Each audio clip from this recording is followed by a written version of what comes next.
Gracias. Bueno, pues vamos a dar inicio a esta mesa, si les parece bien. Esta mesa es la número 6. En el programa aparece la compañera Diana Fuentes, pero por motivos personales no podrá moderar esta mesa. Así que estaré yo apoyándoles por acá.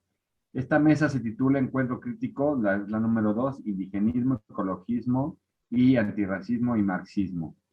Nos acompañan en esta mesa el maestro David Reyes. Voy a colocar sus datos en el chat para abreviar el tiempo. También nos acompaña el doctor Juan Monroy García y el maestro también Roberto Rodríguez. Pues bienvenidas, bienvenidos a esta mesa, a esta jornada de filosofía y marxismo. Y vamos a iniciar entonces con el maestro David Reyes con su ponencia titulada Antropocentrismo, Instrumentalismo y Marxismo. Adelante y bienvenido. Muchas gracias, Eduardo, que nos pudiste moderar. Y pues sí, pues agradecerte a ti, agradecerle a César, agradecerle a todo el staff que nos está apoyando, al maestro Gabriel Vargas, a todos por hacer esto posible. No es la primera vez que lo digo, pero el coloquio ha estado muy bueno, ha estado increíble, y si no hubiera sido por ustedes, no hubiera ocurrido. Bueno, voy a tratar de ajustarme al tiempo, entonces voy a comenzar a leer. Entonces, bueno, ya mencioné el título de la ponencia, entonces comienzo. El principal problema que enfrenta el planeta a finales de 2021 es la crisis ecológica. No creo necesario detenerme demasiado en defender una afirmación tan evidente. A continuación hago un breve recuento de algunas de las noticias referentes a esta problemática que han trascendido en los últimos meses. Llevamos ya casi 2 años combatiendo una pandemia mundial causada por la invasión de hábitats y las prácticas antihigiénicas e insalubres de la industria de la carne. Sin embargo, la invasión de hábitats no ha reducido su velocidad y la industria de la carne, la principal responsable del uso de tierra y la contaminación atmosférica, no da señales de tener la intención de modificar sustantivamente sus prácticas. Los líderes del mundo se reunieron a finales de este año en la 27ª conferencia sobre el cambio climático, que terminó apenas el domingo, rodeados por diversas protestas, principalmente de jóvenes, y en un decepcionante y polémico acuerdo final, no se alcanzaron los acuerdos necesarios para evitar la crisis climática, ni siquiera de acuerdo a los parámetros hechos públicos por esta misma organización unos meses antes, menos aún por los parámetros de las manifestaciones de diversos movimientos ecologistas. Por otra parte, el modo de producción capitalista ha depredado, destruido y contaminado todo el planeta a niveles que podrían causar una nueva era geológica, el capitaloceno. El marxismo ha realizado durante los últimos 150 años el más importante y comprensivo análisis y la más devastadora crítica del capitalismo. Esta corriente ha expuesto los principales problemas del capitalismo, explicando sus causas, estudiando las consecuencias de estos y propuesto alternativas. Sin embargo, el movimiento ecologista no ha aprovechado el enorme potencial que esa tradición ofrece para fundar su análisis. La carencia de la asimilación de la teoría marxista por parte del movimiento ecologista se puede observar en propuestas como la de un capitalismo verde o en una búsqueda de teorías alternativas como la ecología profunda, así como la falta de una perspectiva obrera o seriamente anticapitalista en estos movimientos.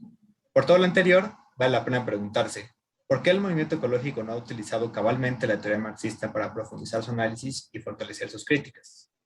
Existen algunas respuestas inmediatas, pero no totalmente satisfactorias, en las que no me detendré. Sí me detendré, sin embargo, en una de las que considero se encuentra entre las principales causas de desencuentro político y de cierta ceguera teórica del marxismo hacia la problemática ambiental, el antropocentrismo. Mucho se ha discutido, principalmente en el mundo de habla inglesa, sobre el antropocentrismo del marxismo y particularmente de Marx. Diversas autoras y autores han propuesto que a pesar de haber en el joven Marx un claro humanismo, este está libre de un sesgo antropocéntrico, ya sea por su planteamiento de la naturaleza como un cuerpo inorgánico del hombre, como plantea Alfred Smith, o por su idea de un intercambio entre la naturaleza y el hombre, como plantea Judith Butler. Por otra parte, también se ha planteado que Marx esposa una filosofía del humano demasiado romántica, que no se sostiene ante los conocimientos que hoy tenemos de otros animales, como lo plantea Ted Benton, y puede fundarse en análisis de distintos etólogos, estoy pensando en Franz de Waal u muchos otros.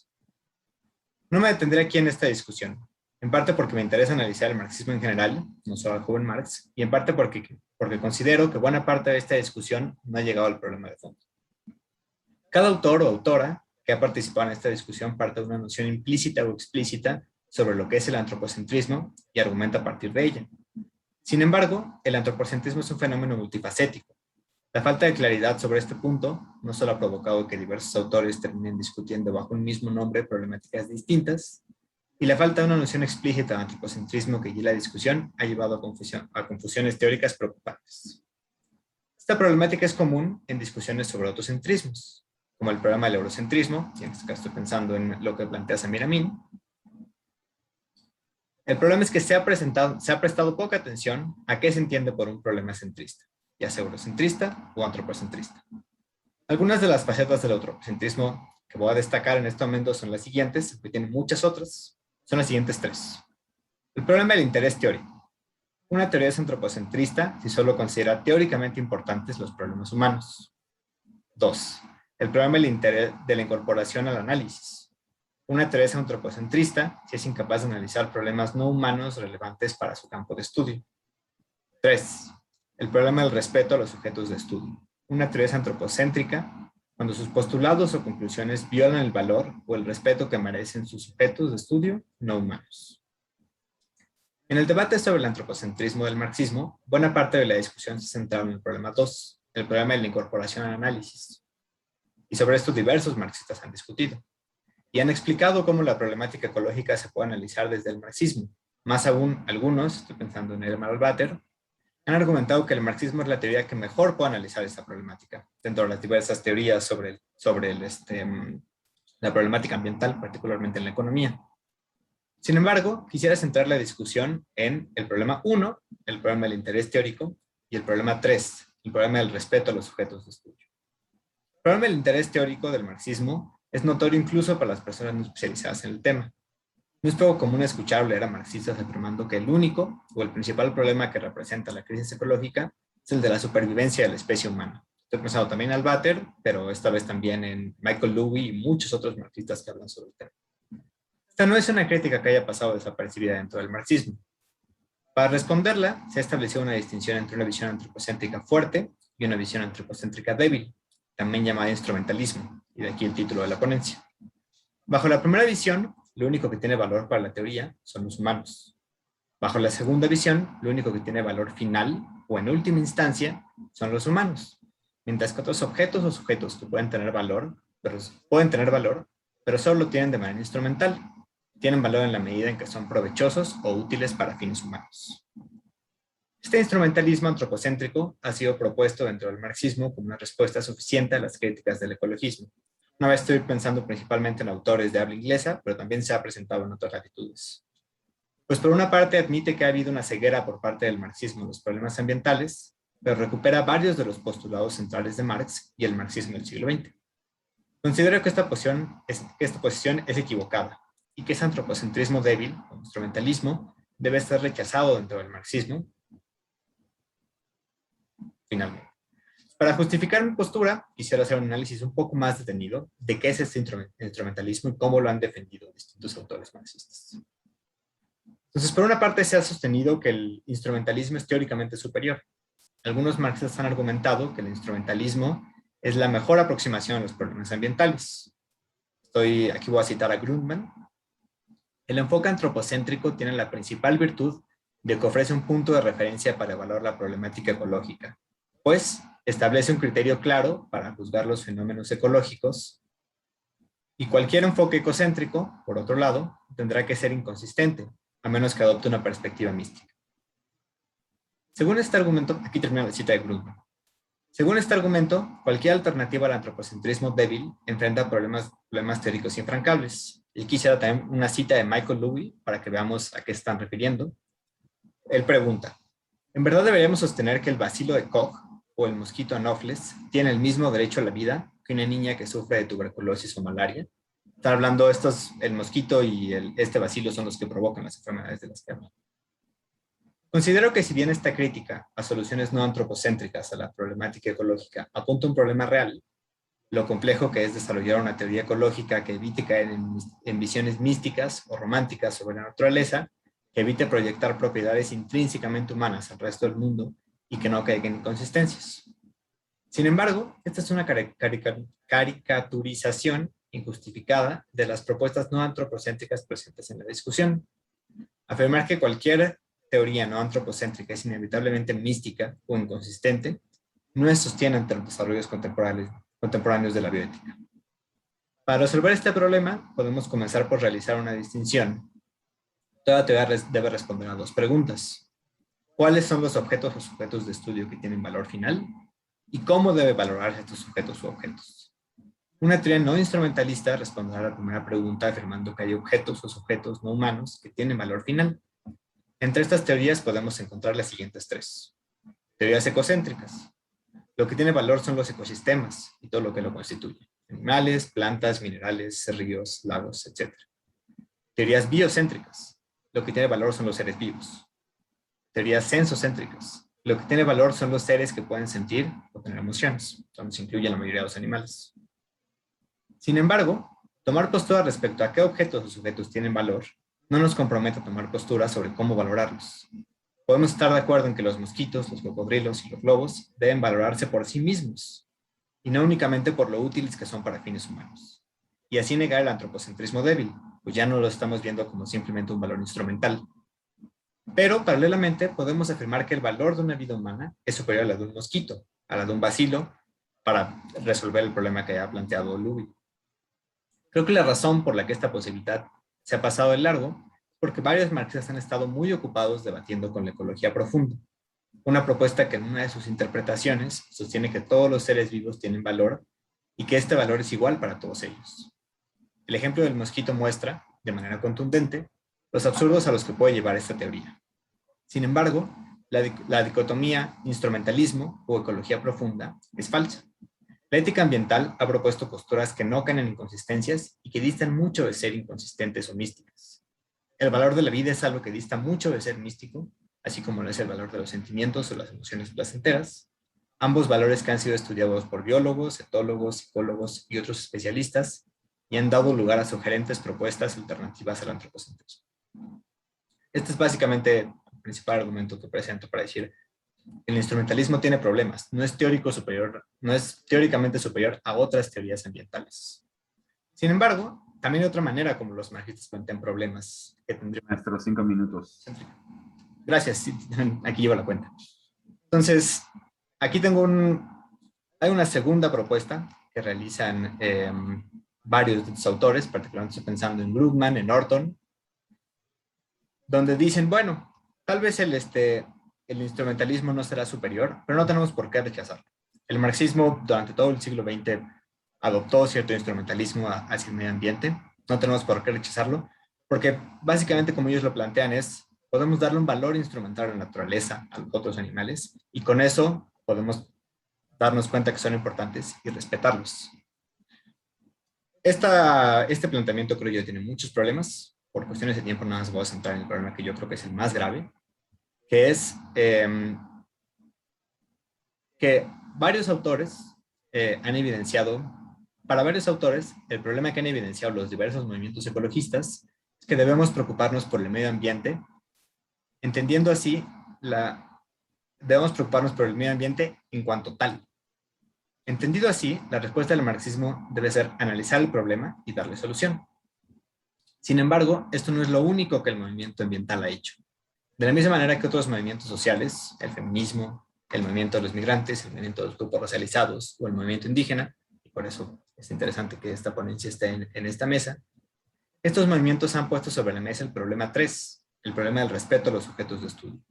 Estos movimientos han dejado en claro que diversas teorías sociales no solo son centristas porque no consideran los problemas que afectan a algún grupo, sino que también son centristas porque no respetan o no valoran los sujetos de estudio apropiadamente. Sería ridículo pensar que el marxismo hubiera respondido al movimiento feminista afirmando que es suficiente pensar que las mujeres tienen valor instrumental para los hombres y que esto basta para resolver los problemas que el movimiento feminista ha denunciado.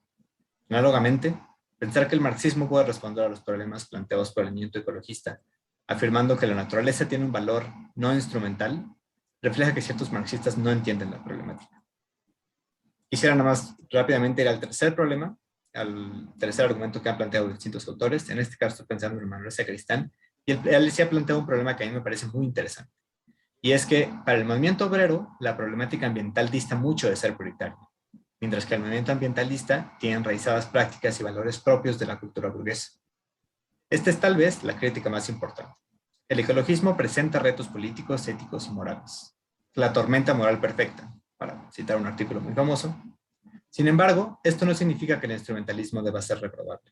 Los argumentos que apelan al valor instrumental de la naturaleza no lo son. No existe razón por la cual apelar al valor instrumental de la naturaleza contradiga el valor que ésta tiene por sí mismo.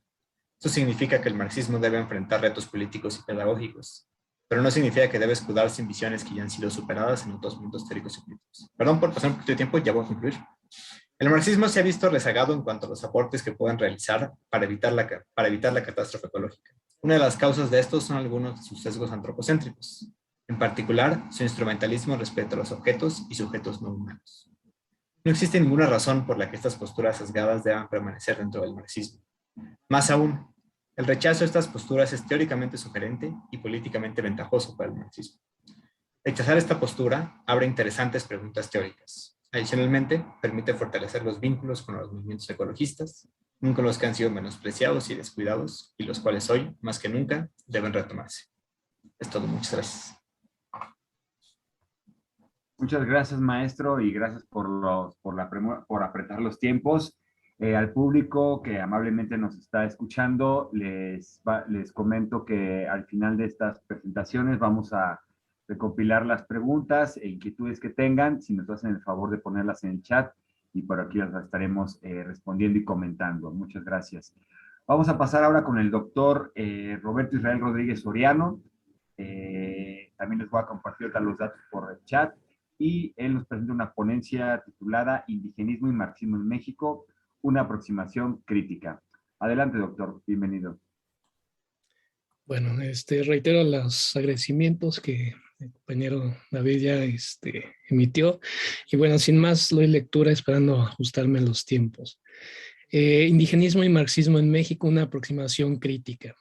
El tema indígena en México ha sido constante en su historia porque a partir de se ha construido un relato de origen en nación. En la época virreinal, el término utilizado para referir a las sociedades, por llamarlas de alguna forma originarias de lo que ahora es México, era indio. Eso estaba cargado de una serie de implicaciones culturales, políticas, sociales y económicas de diferenciación con respecto de las personas de origen español o europeo. Después de la independencia se pretendió eliminar ese término, ya que para el relato del nuevo orden político representaba una reminiscencia del orden colonial que en su puesto el régimen independiente negaba. A pesar de los intentos retóricos para eliminarlo, su uso en todos los ámbitos como categoría de diferenciación siguió vigente. El triunfo del proyecto liberal de corte, el triunfo del proyecto político de corte liberal estaba sustentado en las ideas modernas de la igualdad y de la libertad. Pronto se eliminaron nominalmente las distinciones jurídicas, se abolió la esclavitud y la distinción de castas. Basado en la idea de la igualdad, se implementó un concepto y un principio de ciudadanía que discursivamente era universalista e igualitaria. Sin embargo, en la práctica no lo fue. La ciudadanía se definía a través de diferenciaciones identitarias étnicas en favor de los grupos criollos, a través de los que se discriminaba de múltiples formas a las demás identidades y culturas que existían en el país. Esta exclusión y discriminación eran justificadas por el hecho de que las élites euroamericanas consideraban que su identidad particular era en realidad universal, de acuerdo con las concepciones de civilización promovidas por la Ilustración europea. Así, era una ciudadanía nominalmente universal e igualitaria, pero en términos reales, cotidianos y prácticos era elitista y clasista. Los ideólogos liberales del proyecto político triunfante no reconocieron las características culturales que compartían los llamados indios con el resto de los habitantes de México. Se pensaba que a través del acceso a la educación del indio dejaría de ser bárbaro y feroz y que el conocimiento de las artes y las ciencias les enseñaría a vivir en sociedad.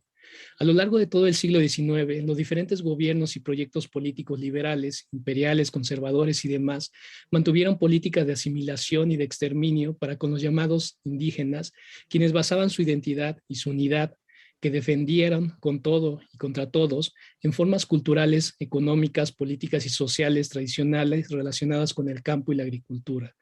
Estos fueron vistos como un lastre para el desarrollo nacional por su supuesta esencialidad cultural y racial, renuente al cambio hacia la modernización. La intención del proyecto de Estado-Nación fue insistentemente el mismo en el siglo XIX y en el XX. Desde finales del siglo XIX se perfiló un proyecto político basado en el mestizaje que la llamada raza europea o blanca tendría la intención de asimilar, ¿no? Con la homogenización poblacional y la asimilación que el Estado-Nación busca, entre otras cosas, consolidar relaciones de producción de un incipiente capitalismo. Para articular a comunidades separadas y heterogéneas y regular los recursos materiales, el Estado-Nación homogeniza, formando conglomerados humanos que puedan identificarse y materializarse para sí mismos y para otros como salariados, lo que implica la creación de formas de vida y de relaciones interpersonales regidas por las necesidades productivas. Para esto tiene que romper, modificar y transformar las relaciones identitarias particulares y tradicionales y formar una sola masa poblacional homogénea, cultural y social. De este modo, la normalización y universalización de la acumulación capitalista requiere de una imposición de identidades definidas principalmente en términos de clase social. Así, el Estado mexicano requería la incorporación de la masa de población en un mercado laboral de un capitalismo para apuntalar lo que concebía como el desarrollo nacional. Porfirio Díaz abrió las puertas al capitalismo, al capital foráneo, impulsó políticas en favor de la explotación de recursos naturales por parte de corporaciones imperialistas y de la débil burguesía mexicana. Grandes capitales estadounidenses, ingleses y franceses se invirtieron en distintas ramas de la economía nacional. Cayó en su control la minería, la industria de la transformación, los ferrocarriles, la electricidad, la banca y el gran comercio. A su vez, emprendieron un sistema de colonización latifundista, proceso en el que las tierras de las comunidades campesinas fueron despojadas por terratenientes. Los latifundistas devoraron las tierras comunales y convirtieron a los campesinos en peones agrícolas. La Revolución Mexicana mostró al Estado Nacional que los grupos indígenas no estaban dispuestos a perder sus identidades y que tenían demandas políticas particulares basadas en autonomías políticas y demandas de restitución agraria. La Revolución Mexicana movilizó grandes contingentes de población indígena. Muchas de las corrientes hegemónicas dirigentes del proceso revolucionario de diferentes bandos vieron a estos contingentes indígenas como enemigos de la civilización. Ante este problema, ante esa situación, se generó lo que se llamó el problema indígena.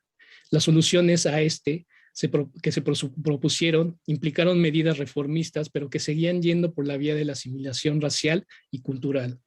La Revolución Mexicana y luego la Revolución Bolchevique generaron la necesidad de replantear la situación indígena o de las minorías étnicas como problema social que se asociaban a la tierra, a la educación, a la lengua y al problema mayor de la autodeterminación.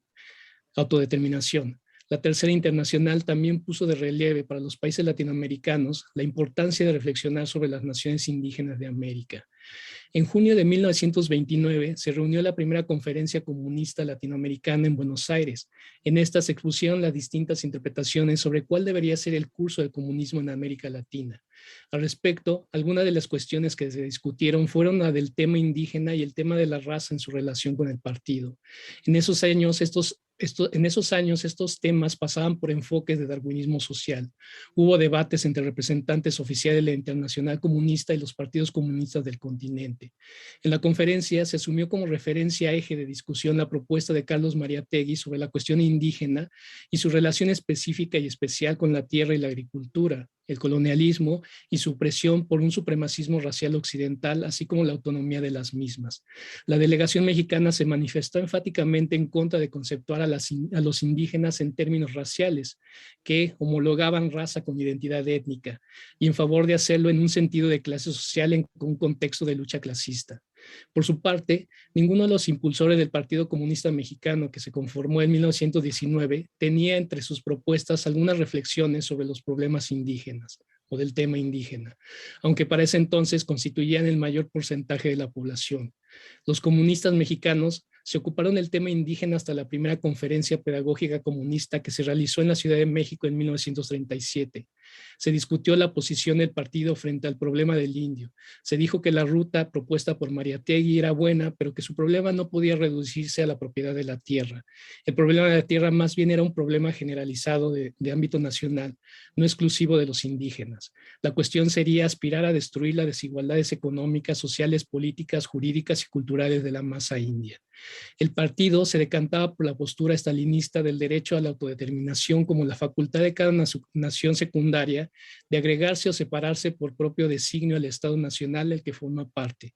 También se declararon en apoyo a la política indigenista cardenista, proponiendo que se acelerara la restitución de la tierra y el apoyo para cultivarlas, así como elevar los niveles de vida de las comunidades y pugnar por la autodeterminación como el derecho de estos a darse sus propias autoridades.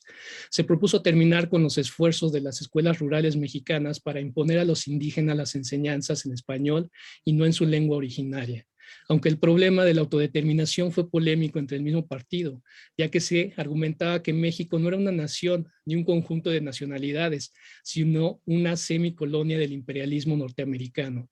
Entonces, a lo que se tendría que procurar era la unidad antiimperialista. El debate sobre la cuestión indígena al interior del PCM se suspendió debido a que el Comintern dictó la política de la unidad a toda costa para hacer frente al fascismo, y en México se privilegió la consolidación nacional. El gobierno de Lázaro Cárdenas desarrolló una política para tratar el asunto indígena, que para el mismo gobierno se había abierto en la posrevolución. Esta política vino de la mano de la antropología. En 1940 se llevó a cabo el primer Congreso Indigenista Interamericano en Pátzcuaro, México, por insistencia de Lázaro Cárdenas. En este se definieron las políticas indigenistas promovidas por el Estado mexicano y los gobiernos de los países participantes como una política de intenciones continentales. En este se estableció una definición del término indigenismo de aceptación generalizada. Y era la siguiente, cito: es la política que realizan los estados americanos para atender y resolver los problemas que confrontan las poblaciones indígenas con el objeto de integrarlas a la nacionalidad correspondiente. En el discurso inaugural, Cárdenas dijo que de lo que se trataba el problema indígena era no conservar al indio, sino ni indigenizar a México, sino mexicanizar al indio. Las palabras de Cárdenas revelan la perspectiva integracionista del gobierno mexicano de que los grupos indígenas se insertaran en el proyecto de nación, que esta intención no era por mucho nueva. Por su parte, Vicente Lombardo Toledano, en un discurso que pronunció en 1940, con motivo del Congreso, propuso un diagnóstico de lo que llamó el problema indígena. Conminó a acelerar el mestizaje en todas sus formas posibles, presionando a los indígenas para que se mezclaran con la población blanca y desaparecieran como grupos diferenciados, o bien que se respetaran los núcleos culturales indígenas y sus características, ayudándolos a que se desenvolvieran con el propósito de incorporarlos a la economía del país. Algunas de las propuestas teóricas de corte marxista sobre el llamado problema indígena siguieron por la vía del mestizaje, no racial, sino como forma de incorporación a la clase social como vía de emancipación social. En general, los enfoques teóricos marxistas con respecto al llamado problema indígena a lo largo de la segunda mitad del siglo XX fueron tendientes al reconocimiento de las desigualdades económicas y sociales de los indígenas, producto del capitalismo, y a su intención de caracterizarlos como clases sociales. Así, el problema siguió siendo enfocado en una cuestión de clase social en su relación con las identidades étnicas. En este sentido, las posturas marxistas fueron abiertamente antirracistas. El concepto de raza era el que se utilizaba para conceptualizar el problema de la diferenciación indígena y de su supuesta imposibilidad de asimilarse al proyecto de nación. El antirracismo marxista más bien fue un efecto de sus propios principios teóricos que de una intención de desarticular el problema histórico del racismo y del anticolonialismo. Posteriormente, la antropología indigenista con intenciones de asimilación, nutridas por corrientes teóricas anglosajonas de la segunda mitad del siglo XX, fue acompañada por una corriente de antropología crítica de corte marxista, representada por autores como Guillermo Bonfil Batalla, Rodolfo Stavenhagen y Pablo González Casanova, entre otros. González Casanova, por ejemplo, denunciaba que la antropología mexicana nunca había sido anticolonialista y había sido procapitalista, y que más bien servía como herramienta de colonialismo externo e interno, moderno. Desde su perspectiva, nadie se puso a reflexionar, ni en la teoría ni en la práctica, que la explotación colonialista se confunde con la capitalista, siendo dos órdenes relacionados pero diferentes. La cuestión indígena es mucho más compleja que su identificación como campesinado o como proletario y su inserción como tales en las relaciones capitalistas de explotación. Los indígenas están relacionados con la autoafirmación de sus rasgos culturales tradicionales, de autonomía política, de solidaridad comunitaria y de formas de reproducción económica y culturales tradicionales, de las relaciones interétnicas, de sus relaciones de oposición, resistencia y negociación con el Estado Nacional, en su relación con el campo y la agricultura.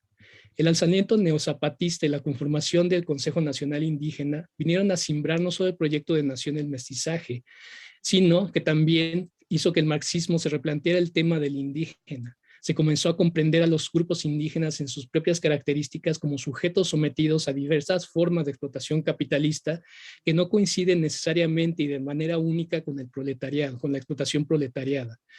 Se comenzó a reconocer que la situación de pobreza y marginación social en la que se encuentran responde a procesos históricos relacionados con el colonialismo y el autocolonialismo, que no se agotan simplemente en una forma de explotación única del capitalismo y que pasan por la depredación de recursos naturales de su territorio. Se comienza a reconocer y aceptar que es posible su incorporación a la lucha anticapitalista desde reivindicaciones particulares, desde sus identidades culturales en sus múltiples facetas de actuación dinámica en el ámbito nacional. Y ya con eso termino. Estas nuevas posturas desde el marxismo tendrían que implicar el cuestionamiento de varios supuestos teóricos. El primero es el cuestionamiento de una visión teleológica lineal de la historia. El segundo es el cuestionamiento de la idea del campesinado indígena como cierta forma de burguesía y corporativismo. Y la última sería el cuestionamiento de que las sociedades de tradición agrícola son esencialmente arcaicas y retrógradas, y el reconocimiento de estas mismas sociedades indígenas campesinas con sus potencialidades revolucionarias, como lo han mostrado a lo largo de la historia. Y con eso termino. Gracias. Muchas gracias, doctor. Y bueno, vamos a terminar ahora con la participación del doctor Juan Monroy García. Igualmente les voy a pasar los datos por el chat y su ponencia se titula El marxismo y la insurrección armada en Chiapas a finales del siglo pasado. Adelante, doctor. Bienvenido. Sí, gracias. Bien, estas conclusiones, sobre todo finales de Luis David, me servirán de mucho para lo que pienso plantear enseguida. El problema de los pueblos originarios o de las comunidades indígenas se ha planteado desde varias perspectivas, pero yo creo que existen 4 elementos básicos que incluso han sido de demanda en Chiapas de estos pueblos originarios. El primero es la seguridad en la tenencia de la tierra. Normalmente es el despojo, es el abuso de las tierras de estos pueblos originarios, frecuentemente por terratenientes, sembradores de café, de tabaco, de algodón, de maíz, frijol, en fin.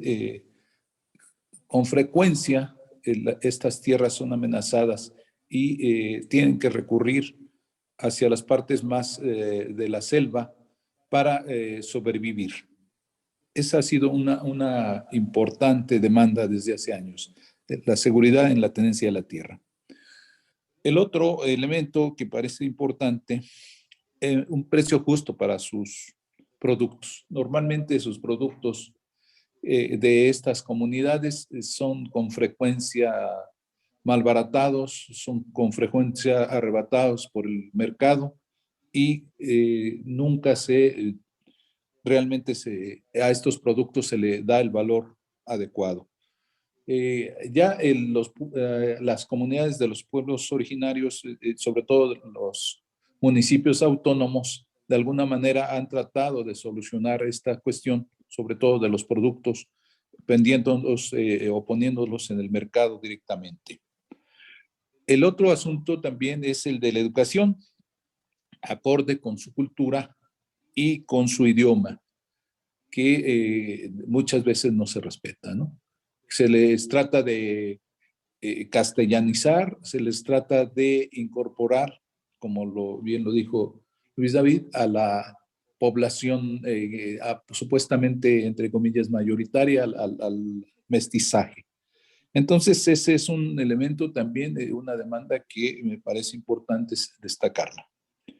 El respeto a una educación respetando su cultura y su idioma. Servicios de salud. Y hay un elemento más que frecuentemente lo mencionan los pueblos originarios, que es armas para defenderse de los grupos paramilitares. Normalmente los terratenientes tienen fuerzas militares a su servicio que son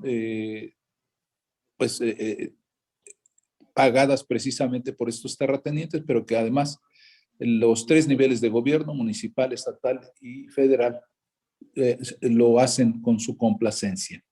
Realmente no, estos grupos paramilitares normalmente, y bueno, tenemos el caso de Acteal, tenemos varios elementos que más adelante los voy a plantear, precisamente con esta situación el abuso de estos grupos paramilitares al servicio de los grandes terratenientes y con la auspicio, con la complacencia de los 3 niveles de gobierno, les decía.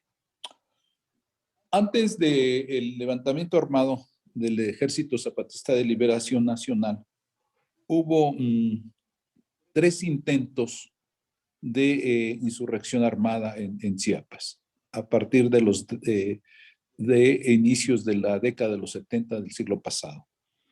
2 grupos maoístas y un antecedente del Ejército Zapatista de Liberación Nacional, las Fuerzas de Liberación Nacional. Los 2 grupos maoístas, el primero de ellos lo impulsa Héctor Fernando Zamudio Fuentes, que es un profesor de economía de lo que hoy es la Universidad Autónoma de Chapingo, en ese momento, en la década de los 70, Escuela Superior de Agronomía de Chapingo, ubicada en Texcoco, Estado de México. Este primer grupo que intenta un movimiento insurreccional en la década de los 70, llega con el auspicios o con apoyo de la diócesis de San Cristóbal de las Casas a través de Antonio García de León, quien era profesor del seminario de San Cristóbal de las Casas precisamente. Él era un historiador jaranero y profesor de este seminario.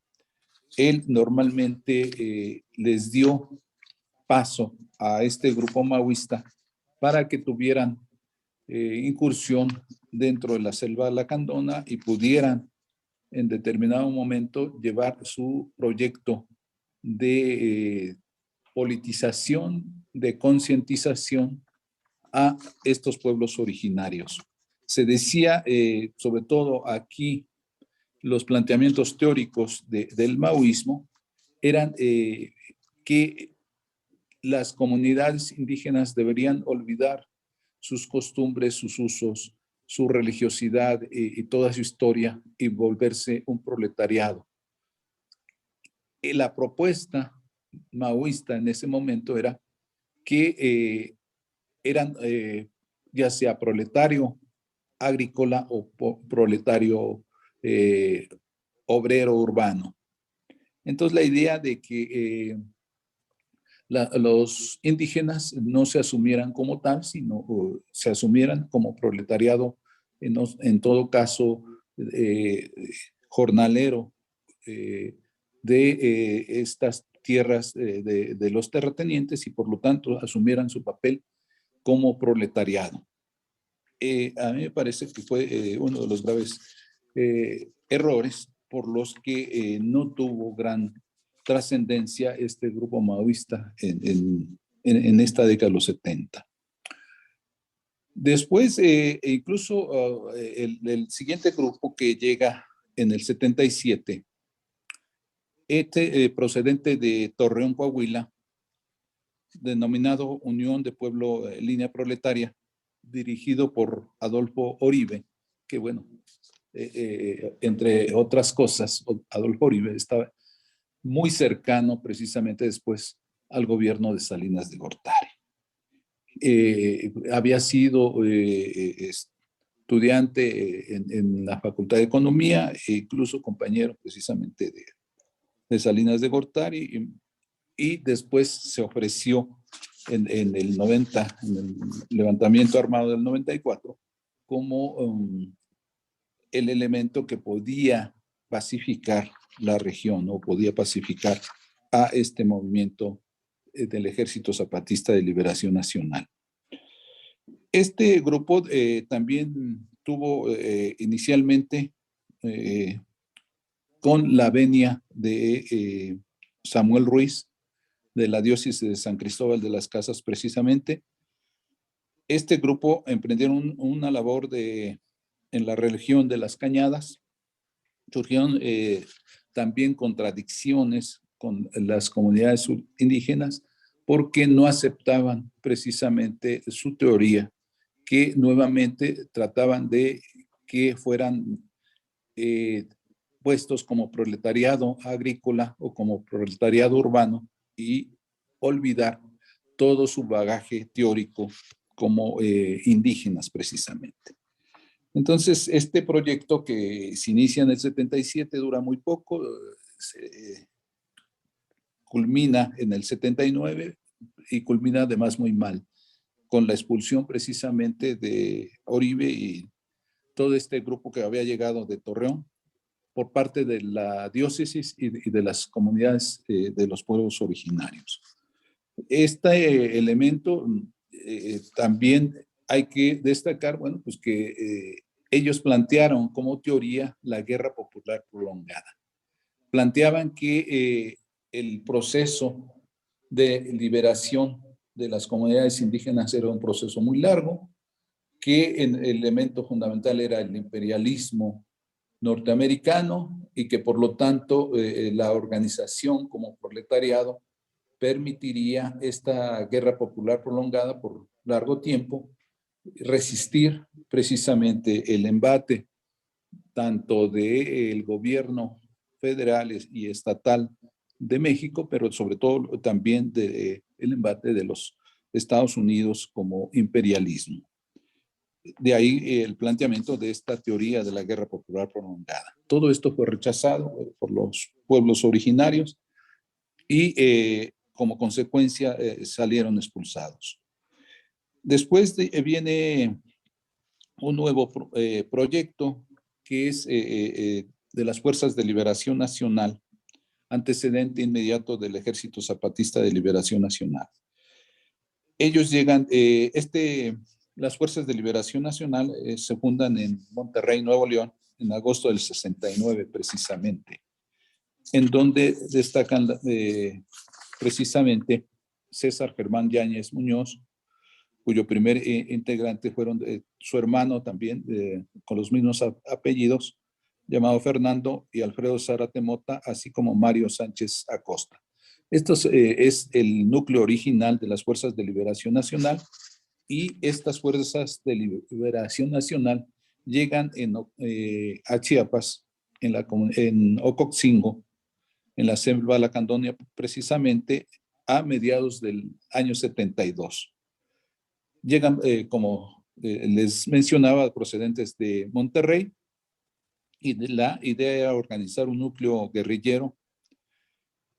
Compraron unas tierras en este lugar, en Ocoxingo, empezaron a sembrar y empezaron a cultivar varias actividades agrícolas, pero también empezaron actividades de tratar de surgir como insurrección armada. Entonces hubo un fuerte entrenamiento hacia sus militantes que en principio llegaron de fuera. Realmente tuvieron poco contacto con las comunidades indígenas Y estas fuerzas de liberación nacional duraron también muy poco.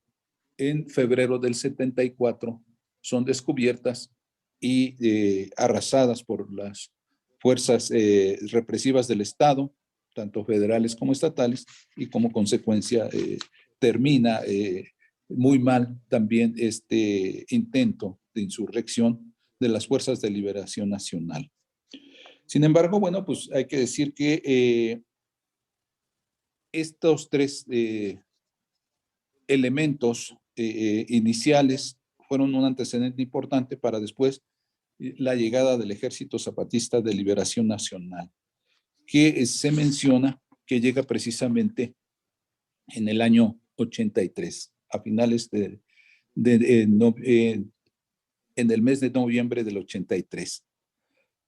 Fue instalado un campamento precisamente ya de estas fuerzas de liberación nacional, pero ya con idea de convertirse en Ejército Zapatista de Liberación Nacional. Se instalan precisamente en la Garrapata, con apenas 6 elementos, 3 indígenas hablantes de Chol, quienes son Javier, Jorge y Frank, y 3 dirigentes de las Fuerzas de Liberación Nacional, Germán, Rodrigo y Elisa. Casi todos estos son seudónimos, no son los nombres originales, sobre todo de Germán, Rodrigo y Elisa. Estos fueron los militantes que fundaron el Ejército Zapatista de Liberación Nacional, vuelvo a repetir, en noviembre del 83, en la Garrapata. Pocos meses después se integró el subcomandante Marcos a este grupo. 5 minutos. La idea original era la defensa de los indígenas, de las comunidades, de los pueblos originarios, de los paramilitares. Como consecuencia, también aquí la gran diferencia estriba en que estos elementos del Ejército Zapatista de Liberación Nacional trataron de comprender y de conocer la realidad primero. ¿Qué realidad estaban tratando de transformar? Y tratando de conocer ese pensamiento de esos pueblos originarios, su historia, su religiosidad, sus usos, sus costumbres, su cultura. Y me parece que ese fue un acierto por parte del Ejército Zapatista de Liberación Nacional, no tratar de imponer una ideología, no imponer un marxismo ortodoxo, sino tratar de, en principio, conocer la realidad y a partir de ese conocimiento de la realidad, tratar de adaptar la teoría a esas condiciones de los pueblos originarios. Y sobre todo, respetando los usos, costumbres y respetando la cultura, la religiosidad y la historia de estos pueblos originarios. De ahí incluso también hay que decir, bueno, que la diócesis de San Cristóbal de las Casas le sirvió de mucho a este Ejército Zapatista de Liberación Nacional, porque muchos de los catequistas, muchos de los delegados de la palabra de Dios sirvieron de comunicación con las comunidades de estos pueblos originarios y además le permitieron conocer esa realidad de la que les mencionaba y tratar de comprender la cultura, los usos y costumbres para tratar de adaptar ese pensamiento teórico marxista a esa realidad. No sé cuánto me quede todavía. 2 minutos, doctor. 2 minutos, ok. Bueno, le voy a saltar varias cosas. Después viene el proceso de pacificación, en donde, bueno, están los acuerdos de San Andrés, que era como parte fundamental de ese proceso de pacificación. Fueron firmados estos acuerdos en 16 de febrero del 96. Sin embargo, el gobierno federal y gobierno estatal nunca tuvieron la voluntad política de cumplir esos acuerdos. Por lo tanto, el Ejército Zapatista, a partir de que no se cumplen estos acuerdos, pues se retira de la mesa de negociaciones y hay toda una forma de tratar de terminar o exterminar al Ejército Zapatista de Liberación Nacional por parte de los 3 niveles de gobierno, municipal, estatal y federal, pero sobre todo estatal y federal, en donde precisamente está como parte fundamental el enfrentamiento militar, está el combate a la cultura, a las costumbres, a la religiosidad de estos pueblos originarios, y la masacre de Actayal precisamente es parte importante de este proceso de tratar de aislar y exterminar al Ejército Zapatista de Liberación Nacional. La estrategia, leo rápidamente, la estrategia federal fue muy clara.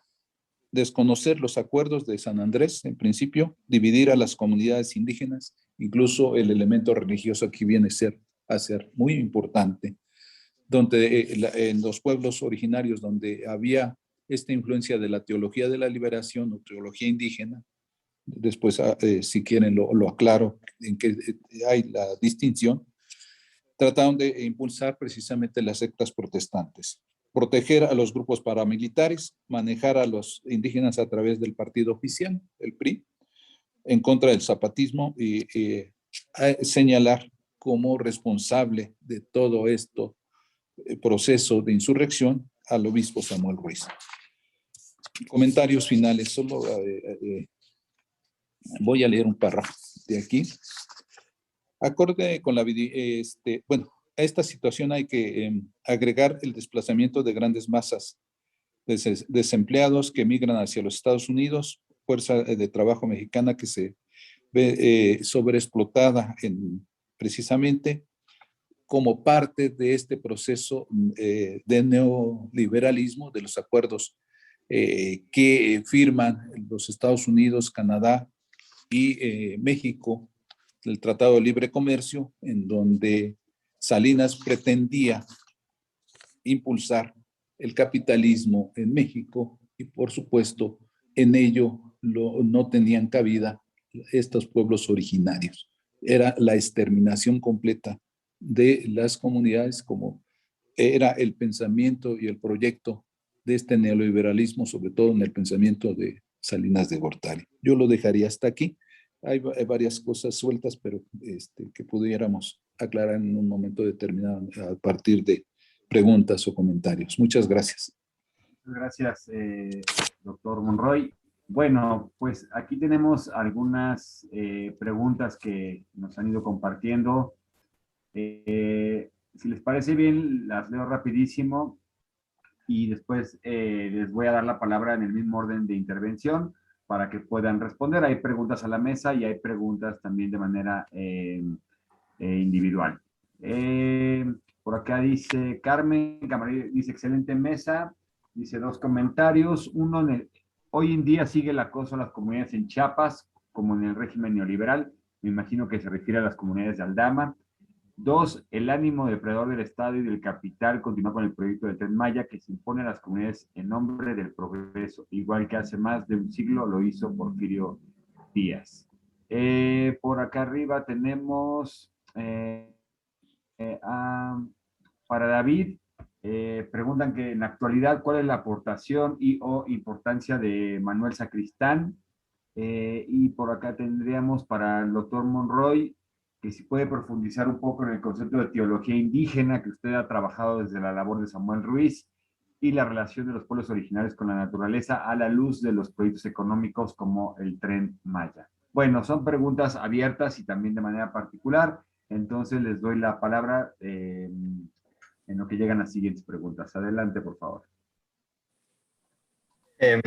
Gracias, Eduardo. Voy a tratar de ser rápido porque creo que todos estamos interesados en lo que pueda discutir el doctor Juan Monroy. Entonces, rápido nada más sobre Manuel Sacristán. Supongo que la pregunta te refieres a su aporte sobre la problemática ambiental, ¿no? O sea, podemos hablar sobre sus traducciones y todo el aporte que hizo en ese sentido. Seguramente el maestro Gabriel Vargas no va a permitirme no mencionar sus reflexiones sobre la ciencia en Marx y las tres tradiciones que influencian su pensamiento.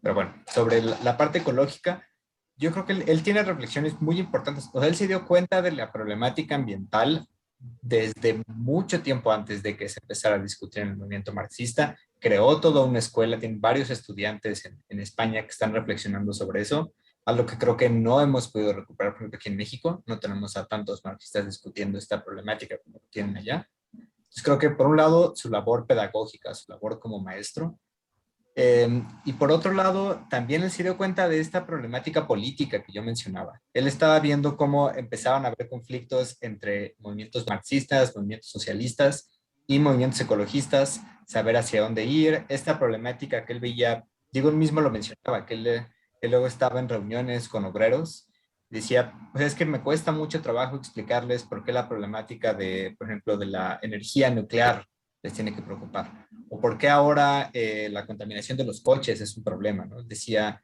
es que yo les explico cómo los coches contaminan y cómo hay que empezar a reusar y reutilizar estas cosas. Y él decía, un obrero una vez me contestó de una manera muy inteligente y dice, ahora que ya nosotros los obreros tenemos acceso a los coches, ahora ustedes los intelectuales se dan cuenta que es un problema el uso de coches y ya no quieren que lo hagamos. Entonces, estas problemáticas se las empezaba a ver hace más de 30 años. Creo que ese es uno de sus aportes más importantes, más interesantes. Y sobre ahorita lo que mencionaban rápido del Tren Maya, yo sé que lo plantean desde una perspectiva de falta de respeto y falta de consideración a la autonomía de las comunidades indígenas y a la manera como ellos están apreciando la construcción del Tren Maya, pero creo que también muestra cierta falta de consideración sobre la problemática ambiental del movimiento de la 4T, particularmente de Andrés Manuel, que va desde su ética, que va desde algo muy profundo y no es simplemente una perspectiva pragmática, sobre la cual he escrito algunas cosas, pero bueno, nada más quería puntualizar esto ahora que los demás ponentes puedan hablar sobre el tema. Muchas gracias. Bien, déjenme, antes de que Roberto, darle la palabra a Roberto, también nos llega una pregunta directa para Roberto. Dice, León Portilla ha dicho que a pesar de las transformaciones que representaron la independencia, la reforma y la revolución en México, los pueblos originarios siguen siendo excluidos. ¿Cómo ve la situación de los indígenas en la 4T? Y para Juan Monroy, otra pregunta más. ¿Qué tan cierto es que en el subsuelo de la región de Ocotzingo hay gigantescos yacimientos de petróleo? Adelante, Roberto. Gracias. Sí, bueno, trato de relacionar esta última pregunta con el Tren Maya, ¿no?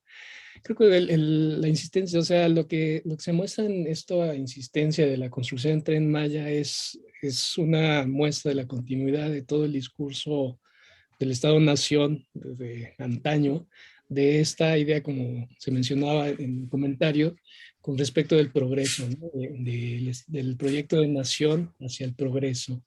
Entonces, bueno, esta idea de querer imponer un Tren Maya con esta idea de que va a mejorar la condición económica de las comunidades indígenas y demás, sigue siendo esta insistencia del proyecto de nación, ¿no? Que va en esta vía, ¿no? De la occidentalización, del progreso, de la conformación de una estructura capitalista, etcétera, etcétera.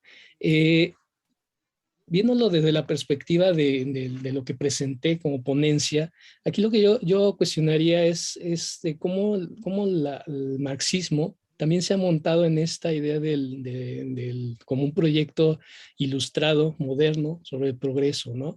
Que creo que de cierta forma ha jugado también el papel, le ha jugado también el papel de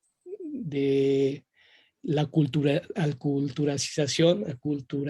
perdón, se me va de transformar a los pueblos indígenas hacia una perspectiva única de identidad que tiene que ver con el proletariado, ¿no? Y que creo que afortunadamente esta perspectiva está cambiando hacia reconocer ciertas formas de organización social y cultural y económica también particulares que se pueden incorporar también a los procesos, a las luchas anticapitalistas que conforman, ¿no? El proletariado y demás grupos sociales. Entonces, bueno, con respecto de esto, de lo que decía, la mención de León Portilla, que bueno, o sea, a pesar de la independencia, a pesar de la revolución, los pueblos indígenas siempre han sido y han estado sometidos a pues, constantes ataques y demás, ¿no? Entonces, bueno, yo diría que los pueblos indígenas han mostrado que a partir de sus formas comunitarias de organización, que son centenarias, si no decir milenarias, también pueden presentar o aportar formas diferentes de presentarse o de contraponerse a la dominación capitalista y a todas esas formas de explotación, ¿no? Entonces yo creo que el marxismo tendría que voltear, ¿no? A ver a los pueblos indígenas y también pues, los pueblos indígenas incorporar ciertos principios teóricos que les ayudarían a estructurar sus luchas, ¿no? Por reconocimientos particulares, ¿no? Que ellos están luchando y a la vez también incorporarse a esta lucha general, digamos, contra el capitalismo, ¿no? Entonces sería lo que podría responder. Muchas gracias, Roberto. Adelante, doctor Monroy. Sí. A ver, empezaría por lo de el gran respeto que tienen los pueblos originarios por la madre tierra. ¿Por qué? Porque normalmente en su concepción del mundo, en su concepción de la historia, la tierra o la naturaleza no es parte separada del ser humano. Para las comunidades y los pueblos originarios, el ser humano es parte de la naturaleza. Por lo tanto, atentar contra la naturaleza se atenta contra la propia naturaleza del ser humano. La concepción de los pueblos originarios es que de la tierra se obtiene la vida, de que la tierra es el sostén del hombre en el mundo. ¿Por qué? Porque le da el alimento, le da la misma vida, el subsistir en el mundo, le da la propia naturaleza. Por lo tanto, hay un profundo respeto y hay, incluso en la concepción prehispánica, pues se considera como la madre, como el Dios originario de la vida, como parte de ese Dios dual o meteor, hombre y mujer. Es precisamente la tierra, es ese Dios dual que le da la vida y que da la posibilidad de subsistir en el mundo. Luego, de la teología indígena, hay que decir, sobre todo en Samuel Ruiz, se da este tránsito de la teología de la liberación. La teología de la liberación surge en América Latina a partir del Concilio Vaticano II, que se da entre el 62 y el 65, convocado por Juan XXIII. Me voy a extender un poco para que se entienda.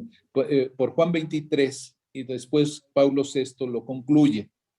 Bueno, en América Latina, a partir de la reunión de obispos y teólogos en Medellín, Colombia, en el 68, septiembre del 68, se extiende un movimiento llamado Teología de la Liberación, en donde Gustavo Gutiérrez viene a ser una figura importante desde el Perú, pero bueno, hay una playa de teólogos de la liberación que no quisiera yo omitir a alguien en América del Sur, en México y en Centroamérica también. Sin embargo, Samuel Ruiz participa como en el Concilio Vaticano II y participa también con ponencia en la reunión de Medellín. Y bueno, no hay que olvidar la reunión después de obispos y teólogos en Puebla, que viene a ser parte de este proceso en la década del 70. El gran acierto, yo creo, de Samuel Ruiz fue decir que hay una teología indígena como un derivado o como algo que se puede desprender de esa propia teología de la liberación. Y dice, bueno, pues es que los indígenas tienen, o los pueblos originarios tienen su propia concepción religiosa, que es a veces un sincretismo entre el catolicismo o el cristianismo y su concepción que es prehispánica o que tiene rasgos prehispánicos, que se ha ido modificando a través del tiempo. Entonces, Samuel Ruiz trata de rescatar esta religiosidad de los pueblos originarios, incluso aprende varios idiomas de estos pueblos originarios, traduce en muchas ocasiones la Biblia y otros textos religiosos a esos idiomas, y la teología de la liberación en ese proceso de transición es como surge la teología indígena precisamente, de los indígenas para los indígenas, dice Samuel Ruiz, creada por los propios indígenas para los indígenas.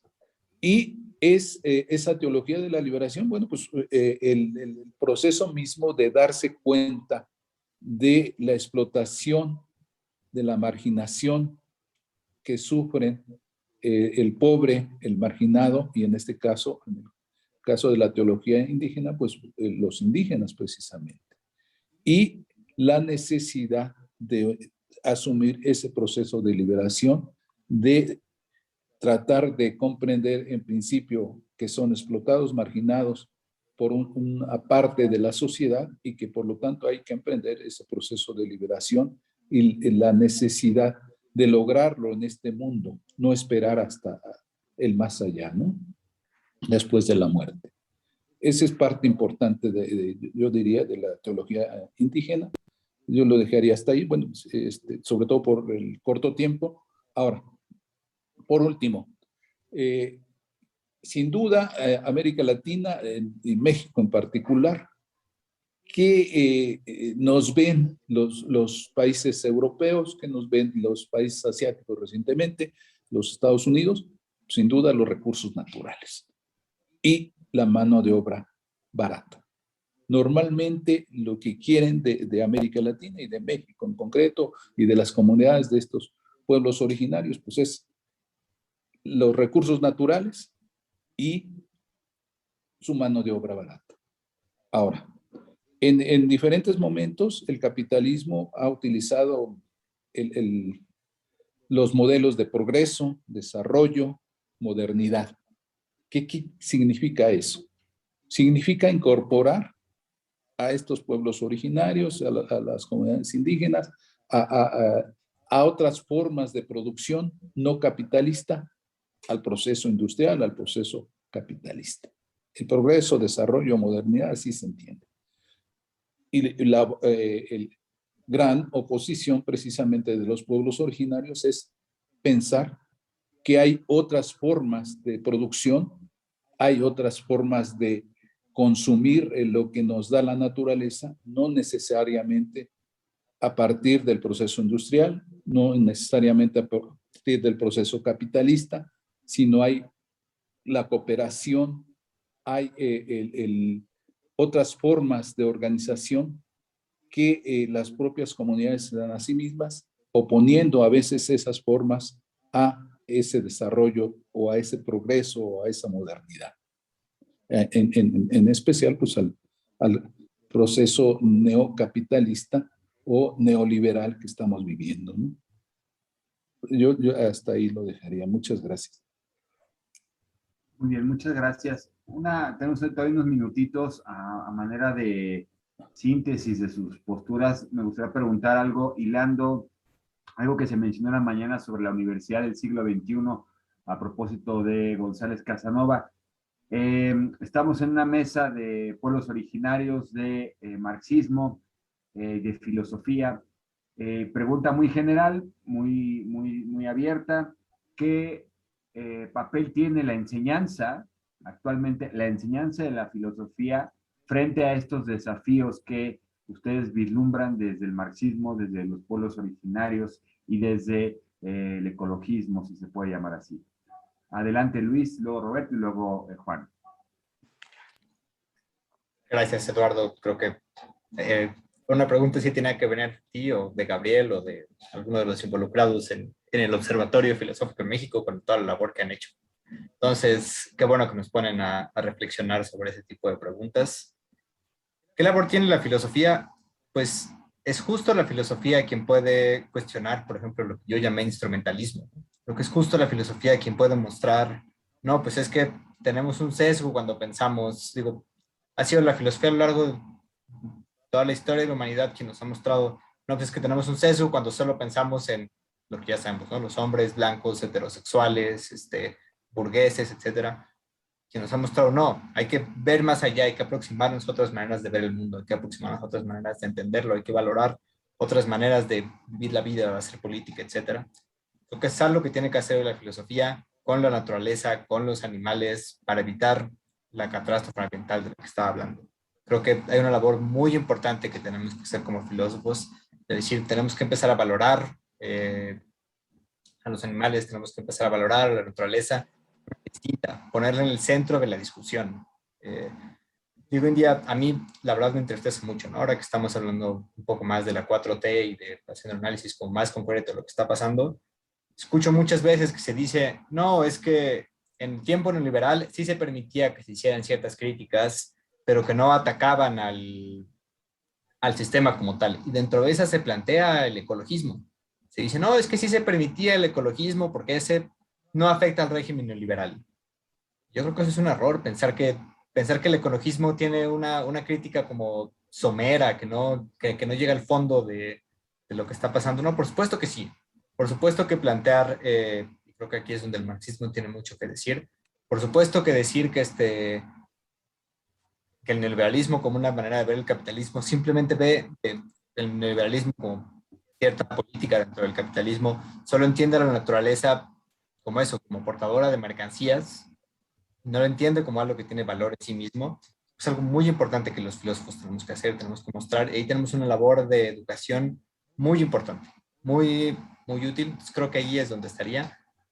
Obviamente la parte de los pueblos indígenas va a ser muy importante, pero creo que Roberto y Juan Monroy van a tener mucho más que decir de lo que yo puedo decir al respecto.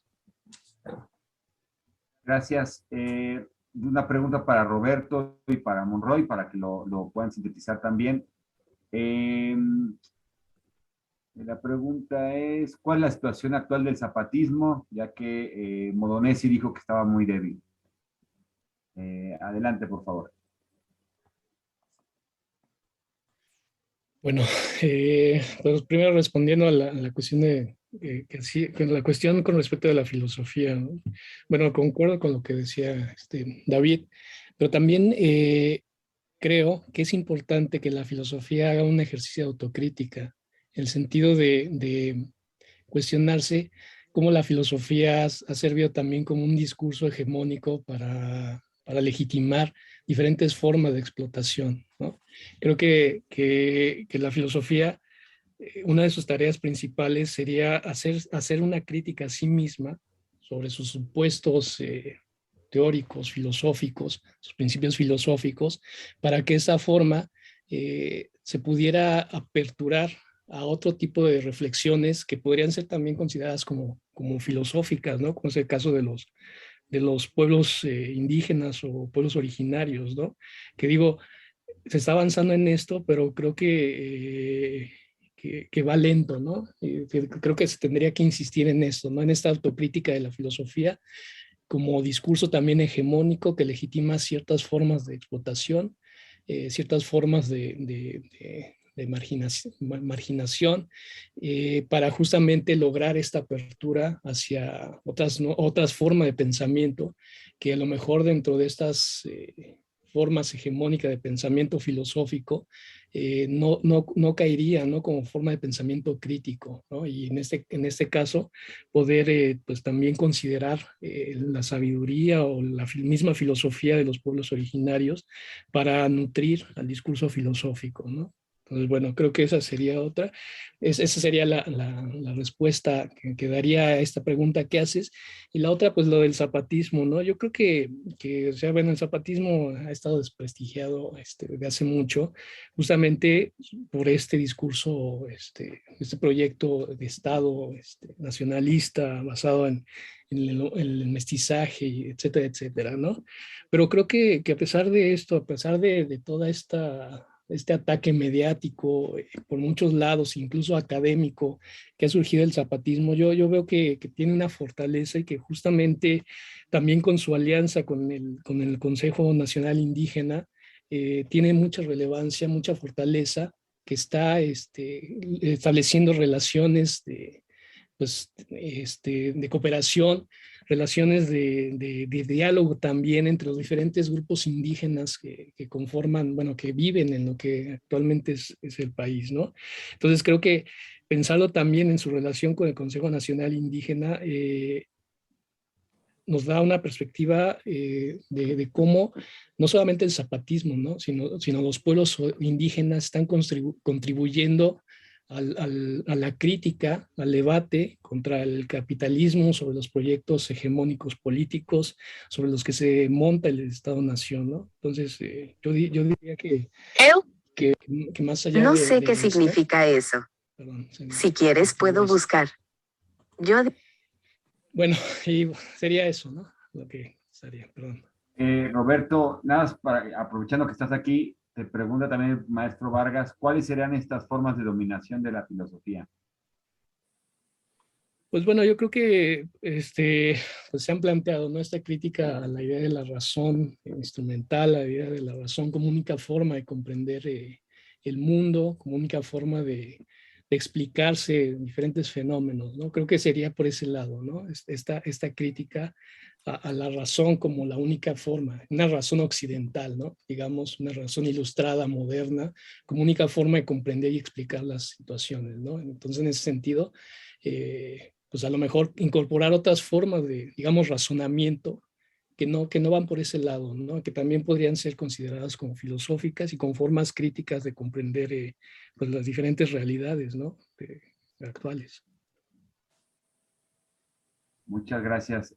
Juan, antes de darte la palabra, también aquí Pedro nos pregunta, ¿qué tan cierto es que en el subsuelo de la región de Ocosingo hay gigantescos yacimientos de petróleo? Sí, yo Adelante. te lo diré directamente, sí. Precisamente es parte de por qué el querer pues dominar la región, ¿no? Sin duda es el petróleo y otros recursos naturales lo que realmente, pues, objeto de explotación, ¿no? Que se pretende. Yo quisiera un poco sobre la filosofía. Hace tiempo hice un análisis de los planes de estudio de las licenciaturas en filosofía y de los posgrados incluso. Y muchas veces en México nos ocupamos realmente de los problemas y de la realidad desde la filosofía. En muchas ocasiones estamos en la moda europea, que son las últimas, Deleuze o Cioran o los grandes autores según del pensamiento filosófico europeo, y lo repetimos. Se repite con frecuencia en nuestras licenciaturas, pero sin ninguna reflexión, sin ningún análisis. Y sobre todo, no hay realmente, o existen muy pocos cursos sobre filosofía en México, sobre filosofía en América Latina. A veces se reduce a una materia optativa o a dos, y reflexión sobre nuestra realidad existe muy poco desde la filosofía. Yo creo que esa sí es una crítica muy importante que hay que hacerle. Y pensar que la filosofía tiene un gran compromiso de reflexión sobre problemas concretos que tenemos, de la violencia, de la explotación, de la marginación. México vive una profunda violencia y no hay desde la filosofía una reflexión que trate sobre elementos de ciudadanía, sobre elementos de valores cívicos, de valores éticos. Me parece muy importante. Hubo ahí un intento por parte de la 4T de tener una ética. Habría que ver qué tan real y qué tan concreta, sobre todo para la problemática de México, es esta ética. Yo creo que desde la filosofía sí es un espacio importante desde ver esos valores cívicos, valores éticos que nos hace falta a la comunidad, al pueblo o a la sociedad civil en México. Y luego, bueno, pues de la educación, porque nuestra mayoría de egresados se desenvuelven en el ámbito educativo, pero no hay una reflexión desde la filosofía, qué tipo de ser humano tratamos de formar, qué tipo de valores tratamos de impulsar a través de la educación, qué actitudes, qué conocimientos son necesarios, qué ámbito crítico y de análisis es necesario desde la educación. Es otra reflexión que me parece muy importante desde la filosofía y que no lo hemos hecho, ¿no? Ahora, el otro asunto de las universidades, bueno, pues por ejemplo, para los pueblos originarios en Chiapas, en el mismo Estado de México, en Oaxaca, en Tabasco, se crearon unas universidades desde el Estado, interculturales que se les llama, interétnicas, y que son nuevamente impuestas desde, desde el Estado, que si bien en algunas de estas universidades se ha tratado de ver como nuevas carreras más acordes con la realidad que se vive en los pueblos originarios o en las comunidades indígenas, habría que ver este modelo, qué tanto podemos modificarlo y cambiarlo y tomar el papel que el Estado nos está dando para transformar este tipo de universidades. Ahora,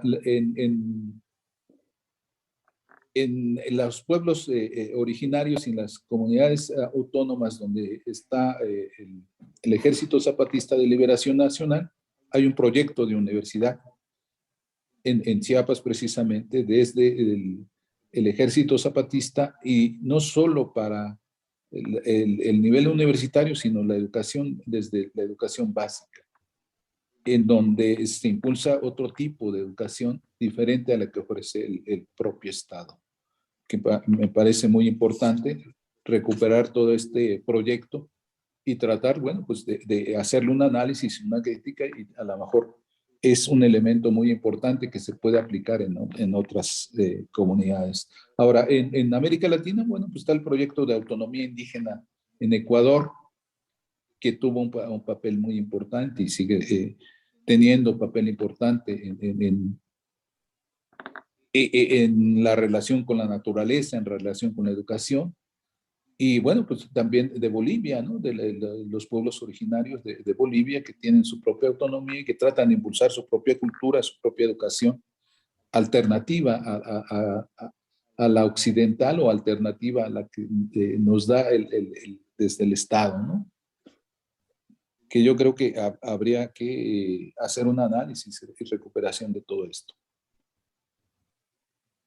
Pues muchísimas gracias por sus aportaciones, por sus ricas reflexiones. Me parece que hay algo que queda claro: si hablamos de ecologismo, si hablamos de pueblos originarios, de educación, de medio ambiente, hay una variable al preguntarnos desde dónde estamos hablando.